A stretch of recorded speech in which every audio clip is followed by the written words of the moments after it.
안녕하세요. 저는 인천 외곽의 작은 동네 도서관에서 일하는 41살 여성입니다. 아버지를 일찍 여인 뒤 시장에서 일하시는 어머니와 단둘이 살아왔습니다. 남들보다 늦은 나이에 결혼 이야기를 꺼내게 됐지만 저는 그때까지도 제 인생이 그렇게 크게 흔들릴 줄은 몰랐어요. 그저 좋은 사람을 만났고 이제 어머니도 조금은 마음을 놓으시겠다고 생각했습니다. 남자친구는 제가 일하는 도서관에서 처음 만났습니다. 문화재 복원회사에 다닌다며 오래된 건축 자료를 찾으러 왔고 제가 서가 위치를 알려주자 며칠 뒤 작은 커피를 들고 다시 찾아왔습니다. 저는 난처해서 손을 뒤로 뺐고 그는 커피를 제 책상 위에 내려놓지 못한 채 멋쩍게 웃었습니다. 커피 안 마시세요? 그럼 퇴근하고 밥이라도 같이 먹을까요? 그 한마디가 이상하게 무례하지 않았고 저도 모르게 웃음이 나왔습니다. 그 사람은 처음부터 다정한 척을 많이 하는 사람은 아니었습니다. 대신 약속 시간에 늦는 일이 없었고 제가 어머니 가게 일을 도와야 한다고 하면 시장 입구까지 와서 기다렸습니다. 어느 날 제가 반찬통이 든 봉지를 양손에 들고 나오자 남자친구는 아무렇지 않게 한쪽을 받아들었습니다. 이런 건 같이 들면 되지. 너 혼자 낑낑대는데 내가 옆에서 멀뚱히 서 있으면 그게 더 이상하잖아. 저는 괜히 고개를 숙였고 그날 처음으로 이 사람이라면 어머니 앞에 데려가도 부끄럽지 않겠다고 생각했습니다. 어머니는 쉽게 마음을 열지 않으셨습니다.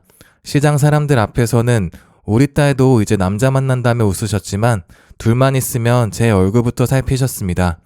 좋은 사람 같아도 너무 빨리 믿지는 마. 결혼은 연애보다 훨씬 복잡하니까. 저는 가게 뒷정리를 하다 말고 어머니를 안심시키려 했습니다. 엄마, 나도 이제 어린애 아니야. 그 사람 나 함부로 대하지 않아. 어머니는 젖은 행주를 꼭 짜며 제 쪽을 바라보셨습니다. 엄마는 너가 누구 앞에서 작아지는 결혼만 안 했으면 좋겠어. 그 말은 제 마음에 오래 남았습니다. 사실 저는 이미 조금 작아지고 있었기 때문입니다. 남자친구의 아버지는 은퇴한 고등학교 교장 선생님이었고 어머니는 지역단체 회장으로 오래 활동한 분이라고 했습니다.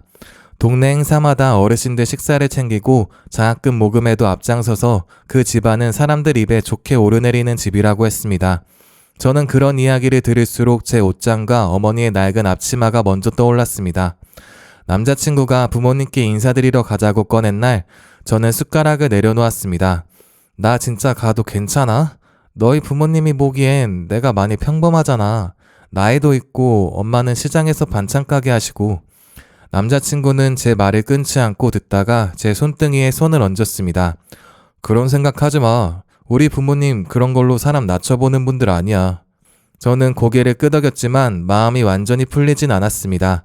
사람 마음이 제일 귀하다는 말은 따뜻했지만 부모님께서 정말 마음만 보는지는 직접 만나봐야 알 수 있으니까요. 인사드리러 가는 날 저는 퇴근 후 과일 바구니를 하나 샀습니다. 너무 비싸 보이지 않으면서도 성의 없어 보이지 않을 것을 고르느라 가게 안을 몇 바퀴나 돌았습니다. 남자친구는 도서관 앞에서 기다리고 있다가 제 손에서 바구니를 가져갔습니다. 이 정도면 충분해. 너 지금 면접 보러 가는 사람 같아. 저는 차에 타며 입술을 눌렀습니다. 웃지 마. 나 진짜 긴장돼. 너희 어머니 회장이라며 그런 분들은 사람 보는 눈도 까다로울 것 같단 말이야. 그는 안전벨트를 매며 피식 웃었습니다. 우리 엄마한테 너무 겁먹지 마. 그냥 평소처럼 해. 남자친구의 집은 오래된 주택들이 줄지어선 조용한 동네에 있었습니다. 대문 앞에는 잘 다듬어진 나무가 있었고 현관으로 이어지는 돌계단도 흠 하나 없이 깨끗했습니다. 예비 시어머니가 환하게 웃으며 걸어 나오셨습니다. 단정한 원피스에 작은 진주귀 거리를 한 모습이었고 얼굴에는 빈틈없이 준비된 미소가 있었습니다. 예비 시어머니는 제 손을 먼저 잡았습니다. 윤서씨 맞죠? 사진보다 훨씬 단아하시네요. 우리 아들이 어찌나 조심스럽게 이야기하든지 어떤 분일까 궁금했어요. 저는 허리를 숙였습니다. 처음 뵙겠습니다. 초대해 주셔서 감사합니다. 예비 시어머니는 제 손등을 가볍게 두드렸습니다. 감사는요. 이제 천천히 알아가면 되죠. 저는 사람 마음이 제일 귀하다고 생각해요. 그 말에 저는 잠깐 안심했지만 예비 시어머니의 시선이 제 옷깃과 구두를 빠르게 훑고 지나가는 것을 놓치지 않았습니다. 거실에는 예비 시아버지가 앉아 계셨습니다. 그는 자리에서 일어나 저를 맞아주셨고 말투도 점잖았습니다. 먼 길 오느라 수고했어요. 편하게 앉아요. 저는 두 손을 모으고 앉았습니다. 분위기는 처음엔 나쁘지 않았습니다. 식탁에는 정갈한 음식이 차려져 있었고 예비 시어머니는 직접 끓인 차를 제 앞에 놓아주셨습니다. 예비 시어머니가 제 직업 이야기를 꺼내셨습니다. 도서관에서 일하신다고 했죠? 책 가까이 하는 분이라 그런지 말투가 차분하시네요. 그런 분들은 살림도 어지럽히지 않고 차분히 잘할 것 같아요. 칭찬처럼 들렸지만 제 일이 곧장 살림으로 이어지는 것이 묘하게 걸렸습니다. 도서관 일도 보기보다 몸을 많이 써요, 어머니. 책 박스도 옮기고 행사 준비도 하고요. 예비 시어머니는 웃음을 유지한 채 물컵을 내려놓았습니다. 그래도 시장처럼 거칠게 몸쓰는 일은 아니잖아요. 그 순간 어머니가 떠올랐습니다. 새벽마다 무거운 반찬통을 나르고 한여름에도 불 앞에서 멸치를 볶던 어머니의 등이 생각났습니다. 저희 어머니가 시장에서 오래 일하셔서 그런지 저는 몸 쓰는 일은 거치다고 생각해 본 적은 없어요. 먹고 사는 일을 자기 손으로 해내는 건 쉬운 일이 아니니까요. 식탁의 공기가 잠시 굳었습니다. 남자친구는 제 쪽을 바라봤고 예비 시아버지는 조용히 물을 마셨습니다. 예비 시어머니는 아주 짧게 입술을 다물었다가 다시 웃었습니다. 어머, 제가 그런 뜻으로 한 말은 아니에요. 어머니께서 반찬 가게를 하신다고 했죠? 그래도 손맛은 있으시겠어요? 남자친구가 바로 제 앞에 놓인 반찬 접시를 옮기며 입을 열었습니다. 엄마, 윤서 어머님 반찬 진짜 맛있어. 그냥 손맛이 아니라 정성이 달라. 예비 시어머니는 아들을 보며 웃었습니다. 그래, 내가 그렇게까지 말하니 나중에 꼭 맛봐야겠네. 저는 더는 말을 보태지 않았습니다. 식사가 끝나갈 무렵 예비 시어머니는 제 나이를 자연스럽게 꺼내셨습니다. 윤서 씨가 우리 아들보다 2살 위라고 들었어요. 처음엔 조금 놀랐지만 오히려 생각이 깊을 것 같아 마음은 놓였어요. 남자친구는 바로 얼굴을 굳혔습니다. 엄마, 그런 식으로 말하지 마. 예비 시어머니는 손을 가볍게 저었습니다. 나쁜 뜻 아니야. 윤서 씨 칭찬하는 거잖니? 저는 억지로 웃었습니다. 예비 시아버지가 처음으로 말을 꺼내셨습니다. 그건 좋은 태도야. 결혼은 급하게 하는 것보다 책임질 준비가 됐을 때 하는 게 맞아. 그 한마디에 저는 조금 숨이 트였습니다. 하지만 예비 시어머니는 곧 다시 분위기를 가져갔습니다. 맞아요. 그래서 저도 윤서 씨가 마음에 들어요. 다만 우리 집은 사람들 눈에 띄는 집이라 서로 조심할 건 조심해야 되고요. 저는 고개를 끄덕였습니다. 네, 무슨 뜻인지 알겠습니다. 대답은 했지만 마음속에서는 결국 집안 체면에 맞춰달라는 뜻으로 들렸습니다. 예비 시어머니는 제 쪽을 다시 바라봤습니다. 윤서 씨 어머님도 빨리 뵙고 싶어요. 시장에서 오래 일하셨다니 고생이 많으셨겠어요? 그래도 딸 하나 이렇게 반듯하게 키우셨으니 본인은 못 누린 걸 딸이 대신 누리게 되는 셈이죠. 저는 그 문장 앞에서 웃지 못했습니다. 본인은 못 누린 것, 딸이 대신 누리는 것. 그 말은 어머니의 삶을 실패처럼 정리하는 말로 드렸습니다. 저희 어머니는 못 누린 사람이 아니라 저를 위해 많이 내어주신 분이에요. 저는 어머니의 삶을 대신 보상받으려고 결혼하는 건 아닙니다. 거실이 잠깐 멈췄습니다. 예비 시어머니는 아주 짧게 눈빛이 달라졌지만 곧 미소를 되찾았습니다. 아이고, 제가 말을 너무 쉽게 했나 보네요. 윤서 씨가 어머니를 참 귀하게 생각하는군요.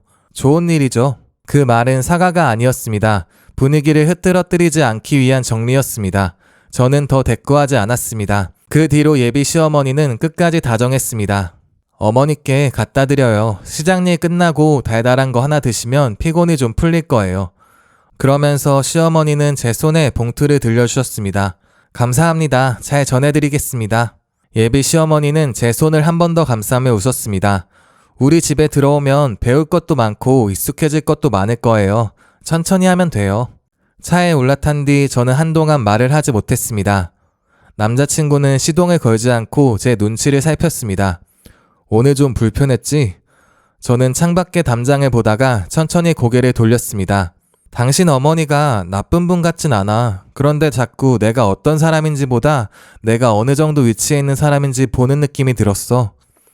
남자친구는 핸들을 잡은 손에 힘을 줬습니다. 미안해. 엄마 말이 오늘 좀 선 넘은 것 같아. 내가 더 빨리 끊었어야 했는데. 저는 그 말에 겨우 웃었습니다. 그렇게 말해줘서 다행이야. 나 혼자 예민한 사람 된 줄 알았거든. 집에 도착하자 어머니는 거실에 앉아 계셨습니다. 제가 들어서자마자 얼굴을 보셨습니다. 어땠어? 괜찮았어? 저는 신발을 벗으며 일부러 담담하게 웃었습니다. 집도 좋고 부모님도 점잖으셨어. 음식도 맛있었고. 어머니는 제 손에 든 봉투를 보고 조심스럽게 받으셨습니다. 이건 뭐야? 저는 식탁 위에 약과를 올려놓았습니다. 예비 시어머니가 엄마 드리라고 챙겨주셨어. 어머니는 포장에 붙은 작은 봉사단 스티커를 손가락으로 문지르며 고개를 갸웃하셨습니다. 이 스티커 어디서 본 것 같아. 저는 의자에 앉으며 물을 마셨습니다. 지역 단체 로고니까 비슷하겠지. 어머님이 그런 활동 오래 하셨대. 어머니는 봉투를 식탁에 내려놓고도 시선을 거두지 못하셨습니다. 그 집 어머니 성함이 뭐라고 했더라? 저는 컵을 내려놓았습니다. 민선이 여사님, 왜? 어머니의 얼굴이 아주 미세하게 굳었습니다. 하지만 곧 아무렇지 않은 척 약과 포장을 열었습니다. 아니야, 이름이 낯익은 것 같아서. 엄마가 요즘 시장에서 사람을 너무 많이 만나서 헷갈리나 보다. 저는 더 묻지 않았습니다. 그날은 저도 너무 지쳐 있었고 어머니가 괜한 걱정을 시작하시는 게 싫었습니다. 그날 밤 저는 쉽게 잠들지 못했습니다. 예비 시어머니의 미소, 식탁 위에 놓인 고급 그릇, 어머니를 두고 지나가듯 꺼낸 말들이 머릿속에서 지워지지 않았습니다. 하나씩 떼어놓고 보면 큰 무례는 아니었습니다. 하지만 모아놓고 보니 이상하게 같은 방향을 가리키고 있었습니다. 저는 그 집에 환대 속에 초대받은 것이 아니라 평가받으러 다녀온 것 같았습니다. 다음날 아침 어머니는 평소보다 말수가 적었습니다. 가게에 나가기 전 앞치마끈을 묶다 말고 다시 제 쪽을 보셨습니다. 윤서야, 그 집 어머니 사진 혹시 있어? 저는 머리를 빗다 말고 돌아봤습니다. 사진? 남자친구한테 있겠지. 왜 자꾸 그래? 어머니는 잠시 망설이다가 눈을 피하셨습니다. 이상하게 마음이 걸려. 어제 스티커랑 이름을 들으니까 내가 아주 오래전에 어디서 들은 사람 같기도 하고. 저는 웃으며 넘기려 했습니다. 엄마, 괜히 긴장해서 그래. 좋은 집안이라니까 더 신경 쓰이는 거겠지. 어머니는 대답 없이 가방을 챙기셨습니다. 그리고 문을 나서기 전 한 번 더 제 쪽을 돌아보셨습니다. 좋은 집안이라는 말만 믿지는 마. 사람은 겉으로 쌓아올린 평판보다 눈으로 느껴지는 게 더 정확할 때가 있어. 그 말이 현관문 닫히는 소리와 함께 제 안에 남았습니다. 저는 출근길 내내 그 말을 떨쳐내지 못했습니다. 도서관에 도착해 책을 정리하면서도 예비 시어머니의 웃는 얼굴과 어머니의 굳은 얼굴이 계속 겹쳐 보였습니다. 그렇게 상견례는 그 다음 주 토요일 저녁으로 잡혔습니다. 예비 시어머니가 직접 예약했다는 한정식 집은 도심 안쪽에 있는 고급 식당이었습니다. 어머니는 그날 아침부터 가게 문을 일찍 닫고 집으로 돌아오셨습니다. 옷장 앞에 서서 여러 고민을 하다가 결국 단정한 회색 재킷을 꺼내셨습니다. 너무 꾸민 것처럼 보여도 그렇고 너무 없어 보여도 그렇고 어렵다. 저는 어머니 어깨에 걸린 재킷을 바로잡아 드렸습니다. 엄마는 그냥 엄마답게 가면 돼. 저는 어머니 손을 잡았습니다. 오늘은 엄마가 평가받으러 가는 자리 아니야. 우리도 그 집을 보는 자리야. 어머니는 제 손을 꼭 잡았다 놓으셨습니다. 그래, 엄마도 그렇게 생각하려고. 그 대답과 달리 어머니 손은 조금 떨리고 있었습니다. 식당 앞에는 남자친구와 예비 시부모님이 먼저 와 있었습니다. 예비 시어머니는 저희를 보자마자 자리에서 일어나 양손을 내밀었습니다. 이렇게 뵙게 되어 정말 반갑습니다. 윤서 씨가 워낙 반듯해서 어머님은 어떤 분일까 많이 궁금했어요. 어머니는 허리를 숙이며 손을 맞잡았습니다. 초대해 주셔서 감사합니다. 저희가 많이 부족한데 좋게 봐주셔서요. 예비 시어머니는 어머니 손을 살짝 감싸주었습니다. 부족하다니요. 따님을 이렇게 곱게 키우셨는데 그보다 큰일이 어디 있겠어요. 말은 따뜻했습니다. 그런데 어머니는 그 손을 잡은 채 아주 잠깐 굳었습니다. 자리에 앉자 음식이 차례로 나왔습니다. 예비 시어머니는 어머니 앞에 반찬 접시를 옮기며 웃었습니다. 시장일 하시느라 고생이 많으셨겠어요. 새벽부터 움직이려면 몸이 보통 힘든 게 아니잖아요. 어머니는 젓가락을 들다 멈칫했지만 곧 표정을 풀었습니다. 먹고 살려고 한 일이죠. 고생이라고 생각하면 못했을 거예요. 예비 시어머니는 고개를 끄덕였습니다. 맞아요. 그래도 따님이 이렇게 좋은 직장 다니고 좋은 사람 만나게 됐으니 이제는 조금 쉬셔도 되겠어요. 어머니는 저와 남자친구를 보며 서둘러 웃으셨습니다. 저도 이제 딸 결혼시키고 나면 조금 여유를 가져야죠. 저는 어머니가 분위기를 살리려는 걸 알았습니다. 하지만 어머니의 눈은 예비 시어머니 얼굴에서 쉽게 떨어지지 않았습니다. 식사가 중간쯤 지나자 결혼 준비 이야기가 나왔습니다. 저희 쪽은 크게 바라는 것 없습니다. 요즘 세상에 예단이니 혼수니 복잡하게 따지는 것도 우습잖아요. 사부인도 부담 갖지 마세요. 어머니는 고개를 숙였습니다. 그렇게 말씀해 주시니 마음이 놓입니다. 예비 시어머니는 젓가락을 내려놓고 어머니를 바라봤습니다. 저는 원래 사람 형편 보고 사람 판단하는 걸 제일 싫어해요. 다만 우리 집안이 오래 지역에서 살아온 집이라 결혼식이나 상견례 자리에서 너무 초라해 보이면 말들이 생기니까 그런 부분만 서로 조심하면 되죠. 식탁이 조용해졌습니다. 예비 시아버지는 헛기침을 한번 하시고 물잔을 내려놓았습니다. 서로 오해 없이 이야기합시다. 결혼은 두 집안이 체면에 겨루는 일이 아니라 두 사람이 책임을 나누는 일입니다. 그 말에 분위기가 가까스로 정리됐습니다. 예비 시어머니는 다시 웃었습니다.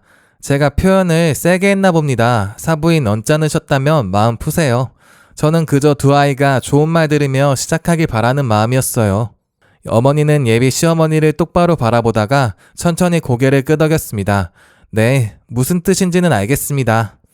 그때 어머니의 손이 무릎 위에서 아주 작게 떨렸습니다. 상견례가 끝날 무렵 예비 시어머니는 준비해온 작은 선물 상자를 어머니에게 건넸습니다. 시장일 하시면 손이 많이 거칠어지실 것 같아서요. 좋은 핸드크림입니다.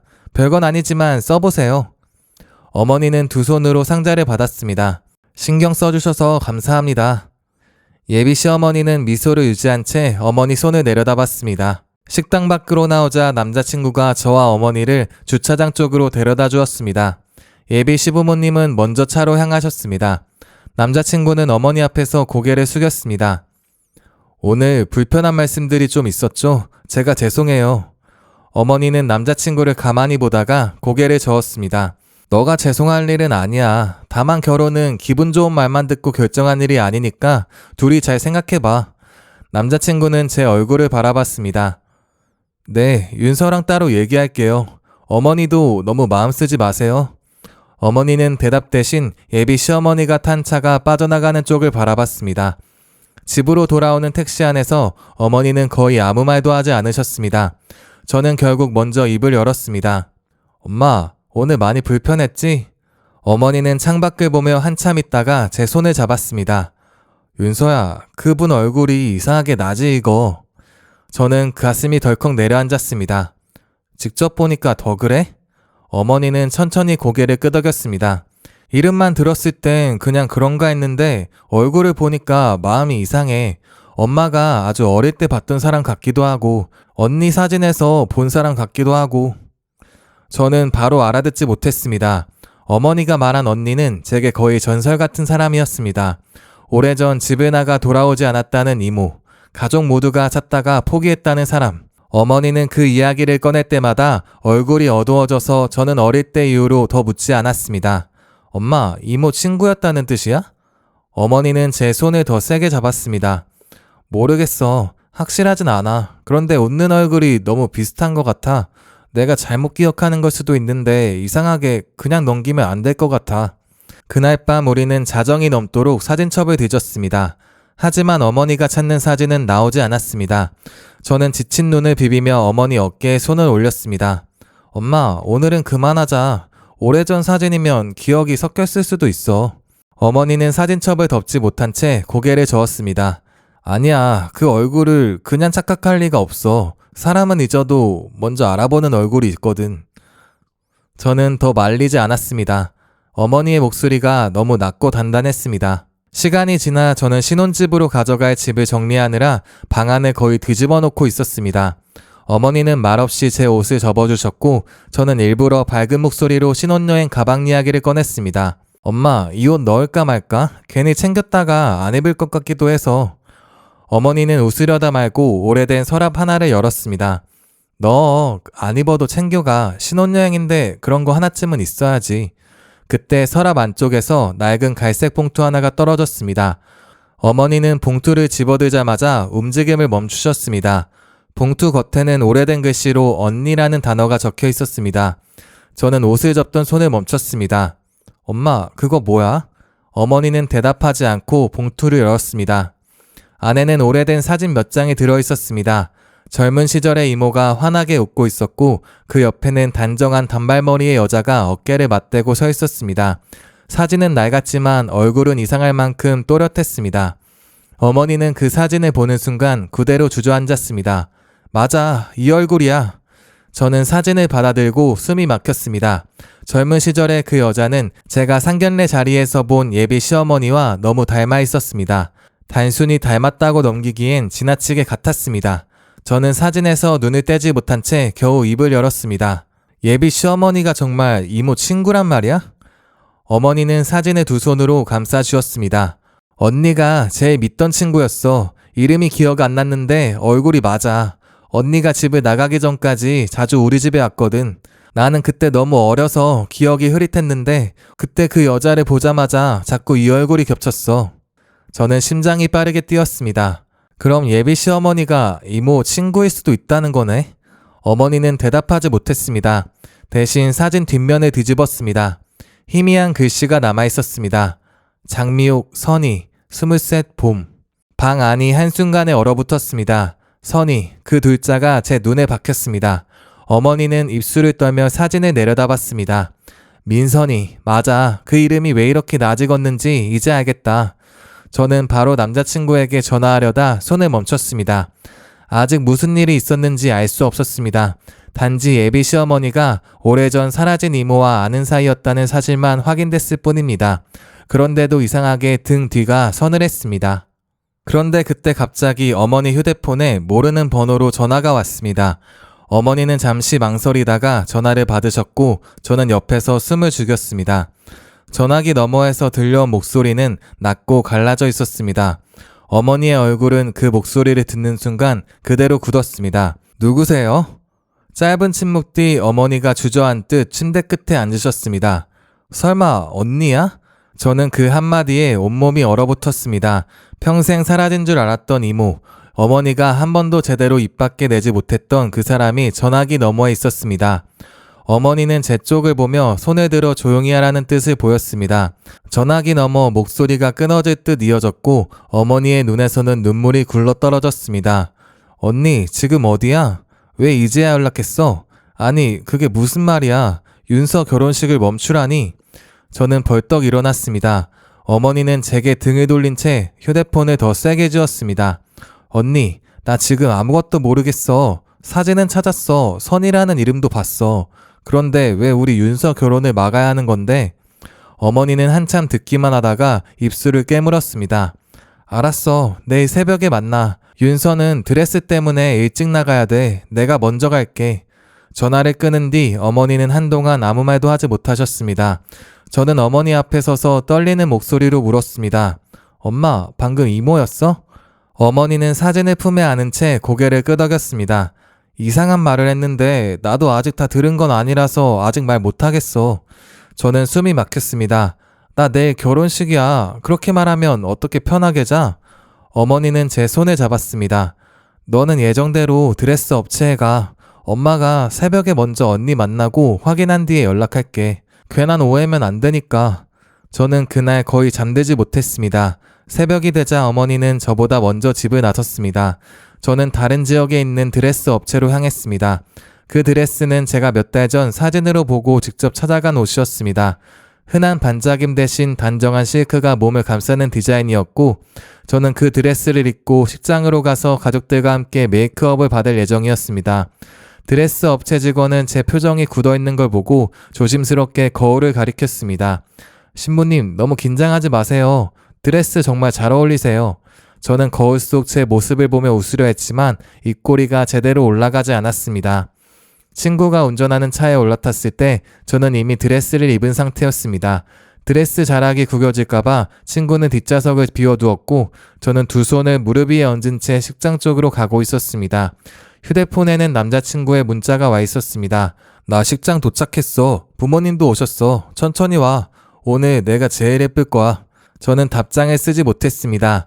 그때 어머니에게 전화가 왔습니다. 수화기 너머의 어머니 목소리는 이미 무너져 있었습니다. 윤서야, 차 돌려라. 지금 당장 집으로 와. 저는 그대로 몸을 세웠습니다. 엄마, 그게 무슨 일이야? 나 지금 드레스 입고 식장 가는 중이야. 어머니의 울음이 전화기 너머로 터졌습니다. 결혼식이고 뭐고 다 멈춰. 너 그 집으로 못 보낸다. 엄마가 그건 안 되겠어.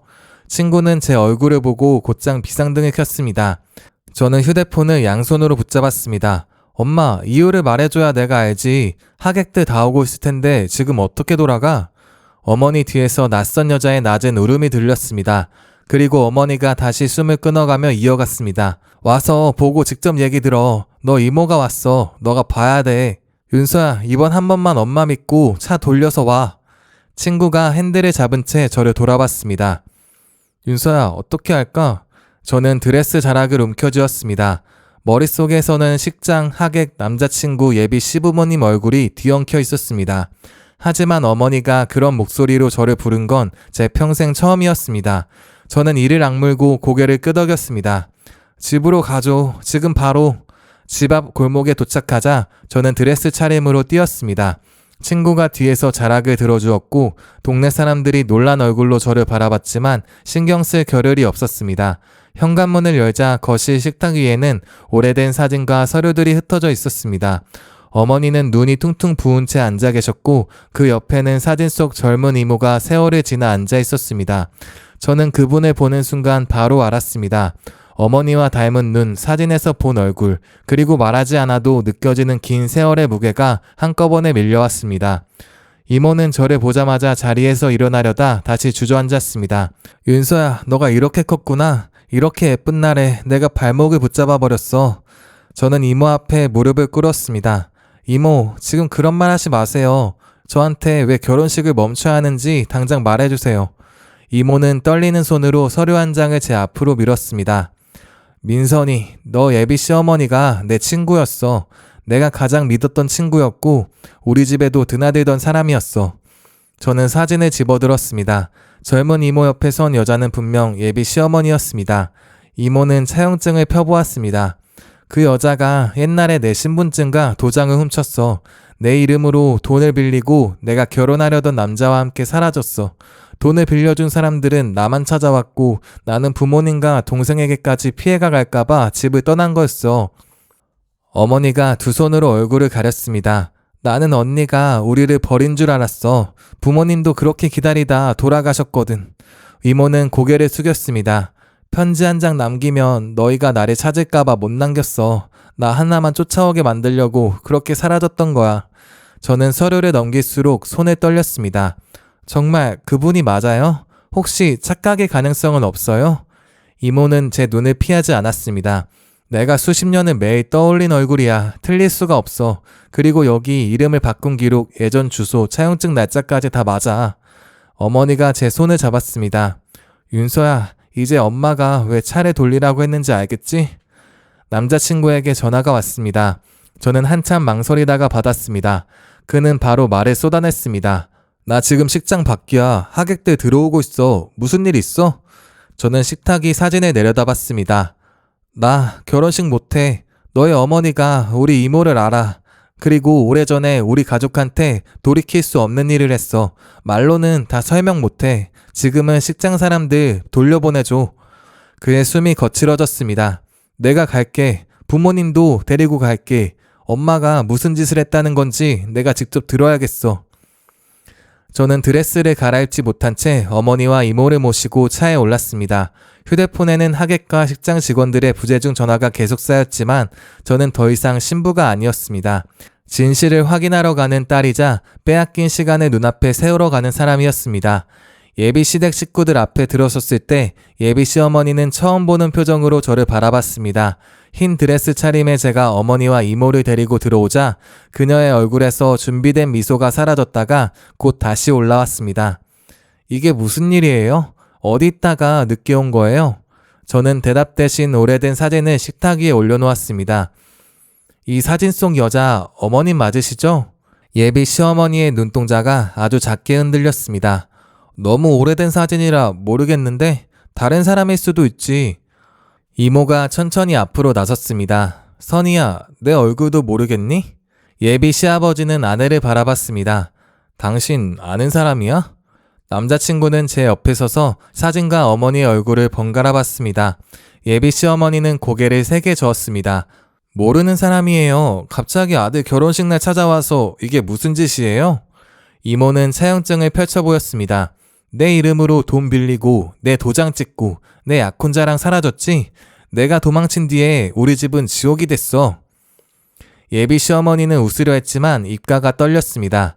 말도 안 되는 소리예요. 증거도 없이 사람을 이렇게 몰아가면 안 되죠. 저는 자료들을 예비 시아버지 앞으로 밀었습니다. 여기 예전 주소와 이름, 이사 기록, 차용증 날짜가 있습니다. 사진 뒷면에도 선이라는 이름이 적혀 있고요. 예비 시아버지는 종이를 한 장씩 넘기다가 얼굴이 하얗게 변했습니다. 남자친구는 어머니를 향해 한 걸음 다가갔습니다. 엄마, 아니라고 해. 진짜 아니면 지금 바로 아니라고 해. 예비 시어머니는 아들의 눈을 보지 못했습니다. 그 침묵이 대답이었습니다. 이모는 오래 참아온 말에 토해냈습니다. 나는 너가 훔쳐간 도장 하나 때문에 내 부모님 인종도 못 지켰어. 동생 결혼도 못 받고 조카가 태어난 것도 몰랐어. 그런데 너는 지역단체 회장이 돼서 웃고 살았더라? 예비 시어머니는 끝내 주저앉았습니다. 그리고 아주 작게 입을 열었습니다. 그땐 나도 살고 싶었어. 어머니가 자리에서 일어났습니다. 살고 싶어서 남의 언니 인생을 훔쳐? 우리 부모님은 언니가 왜 사라졌는지도 모르고 평생 문소리만 나도 뛰어나갔어. 너 하나 살자고 우리 집안은 수십 년 동안 장례도 못 치는 사람처럼 살았어. 예비 시어머니는 고개를 숙였습니다. 그렇게까지 될 줄 몰랐어요. 이모는 허탈하게 웃었습니다. 몰랐다는 말로 갚아질 인생이면 내가 여기까지 오지도 않았어. 예비 시아버지는 들고 있던 서류를 내려놓았습니다. 손이 떨리고 있었습니다. 이게 사실이야? 당신이 정말 이 사람 이름으로 빚을 만들고 도망쳤어? 예비 시어머니는 대답하지 못했습니다. 나는 평생 학생들한테 정직하게 살라고 가르쳤어. 그런데 내 옆에 있던 사람이 남의 인생을 밟고 서 있던 거야? 그 말에 예비 시어머니의 얼굴이 완전히 무너졌습니다.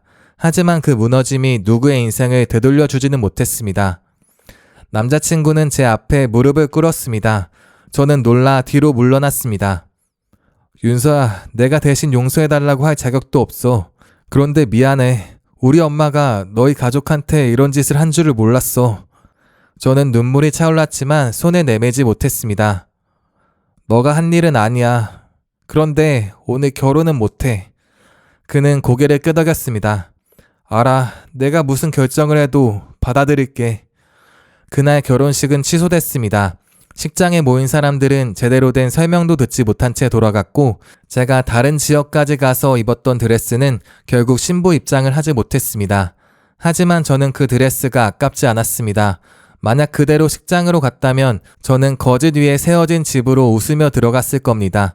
무너진 건 결혼식이 아니라 누군가가 수십 년 동안 숨겨온 가짜 풍격이었습니다. 며칠 뒤 예비 시아버지는 예비 시어머니와 별거를 시작했습니다.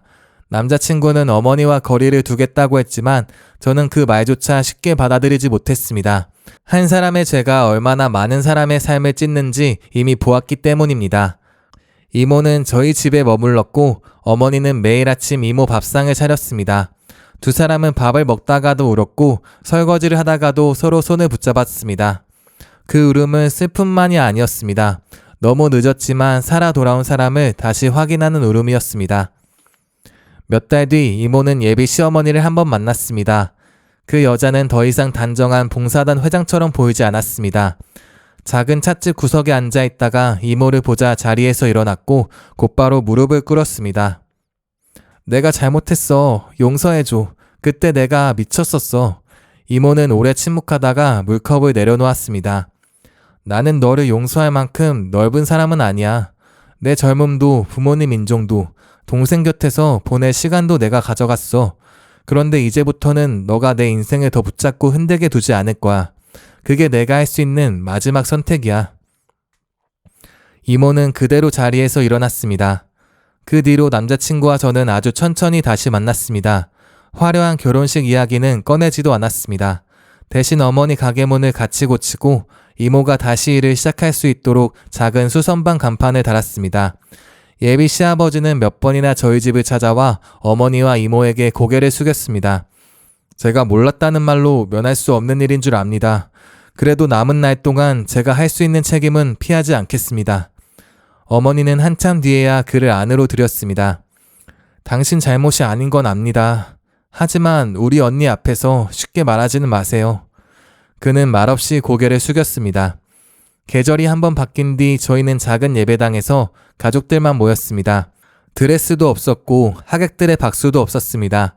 어머니는 이모의 손을 잡고 앞자리에 앉았고 남자친구는 제 옆에 서 있었습니다. 저는 그 자리에서 짧게 기도했습니다. 하나님, 저희가 미워하는 마음에 삼켜지지 않게 해주세요. 잃어버린 시간을 다 되돌릴 수는 없어도 남은 날들을 서로 붙잡고 살아갈 힘을 주세요. 기도가 끝나자 이모가 눈가를 닦았습니다. 어머니는 이모의 손등을 쓰다듬었고 남자친구는 제 손을 조심스럽게 잡았습니다. 저는 바로 잡아주지 못하다가 천천히 손가락에 힘을 주었습니다. 그건 모든 것을 잊겠다는 뜻이 아니었습니다. 다만 거짓이 아니라 진실 위에서 다시 시작해보겠다는 뜻이었습니다. 그날 저녁 우리는 어머니 반찬가게 안쪽 작은 방에 모여 밥을 먹었습니다. 고급 한정식 집도 아니었고 화려한 피로연도 아니었습니다. 어머니가 만든 잡채와 이모가 직접 부친 전, 제가 사온 과일이 전부였습니다. 남자친구는 어머니 앞에 빈 접시를 내밀었습니다. 어머니, 잡채 조금만 더 먹어도 돼요? 제가 먹어본 것 중에 제일 맛있어요. 어머니는 처음으로 그를 보며 희미하게 웃었습니다. 많이 먹어. 우리 집 음식은 사람 봐가며 주는 거 아니야.